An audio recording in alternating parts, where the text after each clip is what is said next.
In this episode, a man avoids a zoo entrance fee by scaling the zoo's walls. But when he drops down on the other side of the wall, he lands directly into the tiger enclosure, where 3 hungry tigers are prowling below.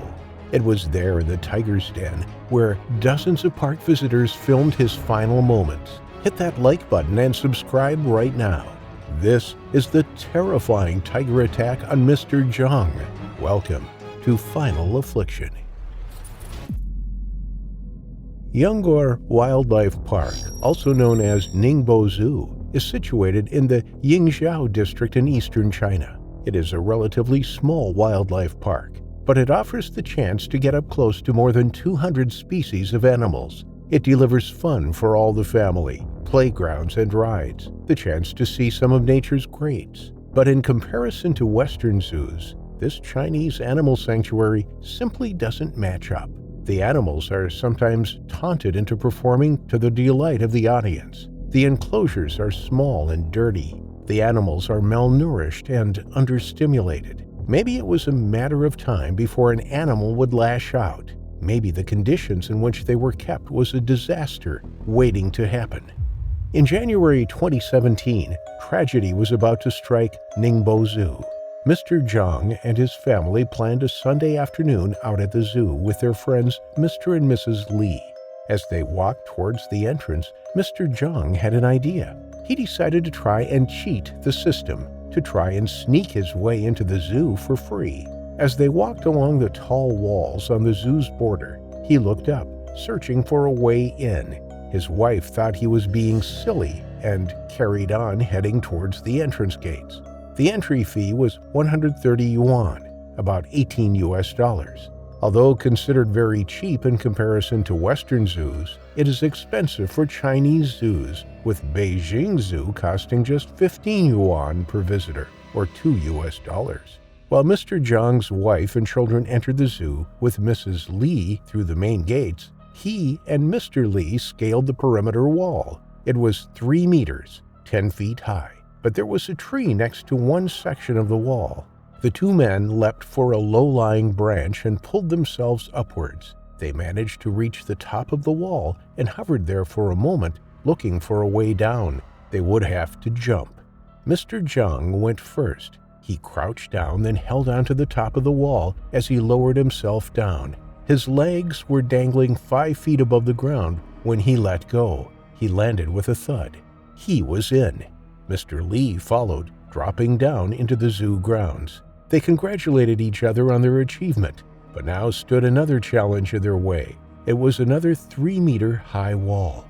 On the top were metal bars arched backwards. It was clearly built to keep people out, or something in. Trapped between the outer perimeter wall and this inner wall, the men needed to climb once more. But before they did, they noticed warning signs pinned to the wall telling people not to enter. Despite these clear warning signs, the 2 men ignored them and looked for a way up the second wall. Mr. Li decided to help Mr. Zhang up. As Mr. Zhang teetered on his friend's shoulders, he reached up to the iron bars on top of the wall. He managed to grab one. He pulled himself up and positioned himself between the bars before leaning back down to help Mr. Li up. When they both made it to the top of the wall, they looked around. There, below them, was a tiger, and another one, and a third. 3 tigers on the ground beneath the 2 men. They had scaled the wall of Ningbo Zoo's most lethal inhabitants. Upon seeing these deadly predators, Mr. Li shook his head and began to climb back down the way he'd come. This had been a mistake. What had started as a bit of a challenge and a sense of deviousness had now turned into a dangerous situation. The 2 men were photographed on top of the wall by some of the zoo's visitors, both men in their blue jackets, peering into the enclosure, debating what to do. Before Mr. Li slid back down, Mr. Zhang told him that he was going into the enclosure. He had come this far. There was no way he was going to turn back now. If he could just drop down into the tiger enclosure and climb the far wall, then he would be in the zoo, home and dry, and 130 yuan better off. Without hesitating further, he jumped into the enclosure. The tigers spotted him instantly and made their way over.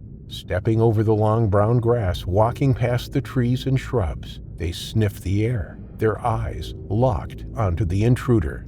Mr. Zhang had assumed they were docile, semi-tame animals that would likely watch him from a distance or would run away. How wrong he was. As visitors who had paid their entrance fee looked out over the moat and into the tiger enclosure, they spotted the tigers heading towards a man in a blue jacket. This was not a zookeeper. This was a member of the public. They began to shout and scream. Terrified onlookers, some of them children, could see what was about to happen. One of the tigers launched itself at Mr. Zhang and brought him crashing to the ground. It instinctively went for his head and neck, its long canines clamping down around his skull. The man's screams could be heard as he tried to fight back, but instinct was taking over the tiger. It may have been born and bred in captivity, but its killer instincts were still strong. Mr. Lee watched from the top of the wall, his heart in his mouth, as he witnessed the tiger mauling his friend. There was nothing he could do, and he sure wasn't about to climb down into the tiger enclosure to try anything either. Mr. Zhang could feel the powerful grip the tiger had on his head. His entire skull was inside the tiger's jaws. He was powerless to the enormous cat. He kicked and struggled. It was a desperate attempt to fight back, but with each passing minute his struggles grew weaker. The tiger ripped the clothes from Mr. Zhang's body, his blue jacket laying strewn across the grass. The other two tigers circled the man, watching and waiting as the third held him tight in its jaws. The incident was captured on video by visitors to the zoo. The footage was circulated widely on China's social media platform, but it's too graphic to show. The attack lasted more than an hour as the tiger toyed with its victim, taking bites from him, dragging him through the grass, and rolling him over. Every time Mr. Zhang tried to sit up, the tiger pushed him back down again. As the tiger readjusted its grip on Mr. Zhang's neck, blood poured from the gaping wounds. The tiger then grabbed hold of his foot and began dragging him towards some trees. Zookeepers had been alerted to the incident, and armed police had been called to the scene. As Mr. Zhang's body became limp, the zoo staff fired firecrackers into the enclosure. The series of loud bangs sent the other two tigers running, scampering into the far reaches of the enclosure. But the tiger that was biting into Mr. Zhang didn't flinch. It continued to devour him. The staff grabbed a power hose and aimed it at the tiger. The water didn't distract the tiger at all. Instead, it began pulling and tugging at his lifeless body, dragging him across the ground through the long grass. A special unit of armed police arrived at the zoo and, under orders from the zoo staff, they opened fire on the tiger. It fell to the ground. It breathed its last breath and was silent. Mr. Zhang's blood stained its muzzle. Saliva dripped from its mouth. Its eyes glazed over. With the remaining tigers secured in their indoor pens, emergency responders raced into the enclosure to rescue Mr. Zhang. He was unconscious at this point, but remarkably, still alive. He was rushed to hospital, where he was sadly pronounced dead a few hours later. What had begun as an enjoyable family outing had ended in tragedy. Not only had some children lost their father that day, and a wife lost her husband, but a tiger also lost its life through someone's stupidity. Almost 97% of the world's tigers have been lost, and with less than 5,000 now left in the wild, the death of any individual tiger is a tragedy for the species. Mr. Zhang's relatives have called for the zoo to take full responsibility for the incident. They claim that the walls shouldn't be that easy for people to climb. They have insisted that more CCTV should be installed on the outer perimeter fence. If security at the wildlife park had been tighter, then Mr. Zhang may still be alive.